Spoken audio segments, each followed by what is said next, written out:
Se pravi, kaj so simboli? Kaj če vam jaz rečem, da je vse, kar obstaja, je simbol? Vse. To je simbol, to je simbol, to je simbol, vse. Zdaj, ni še en natek. Črka je simbol, številka je simbol, vse je simbol. Kaj če vam rekel, da sploh ne more drugače funkcionirati, kot da dela simbol. Ti si simbol zame nečesa, ti si simbol nečesa. Razumem? Tako je to on pospravil. Mateja je taka, pank, jaz zdaj vem, obvladam. Kako je človek kompleksen, jaz obvladam, ti si taka, on je tak. In mi smo poštivali svet, obvladujemo, se počutimo varni, ker še je preveč neznanj. In če nekoga ne moramo prečitati, ker je enkrat tak in ker enako, ki ni pravila, ni ničesa, ni vzorca, ne nič, ja pa ga je prav najmanj križati. Pa je pa navaren, se unga, on je hinavc.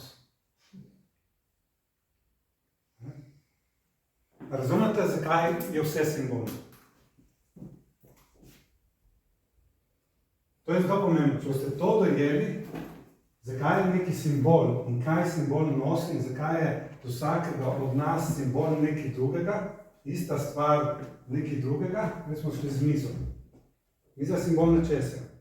Ko sem jaz povedal ono zgodbo, je ta miza postala nekaj drugega, vsaj potencialno. Učilnica ali pa mašina za užitek. Tako, doprej niste gledali te mize tako.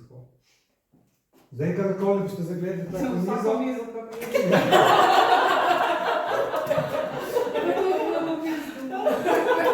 Ko je sreča dolga fanta, še kak imamo mizo.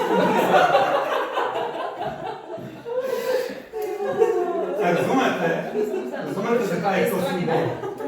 To je pa neke vrste jezik za nas. To je jezik uma. Tako funkcionira. In otrok, če vi bi prišli na Mars, če vi prišli z Marsa, tam nimajo mis. Kaj bi bilo to? Vprašaj. Koliko časa? Dokaj mu ne bi razložili simbole. Ko mu razložili simbol,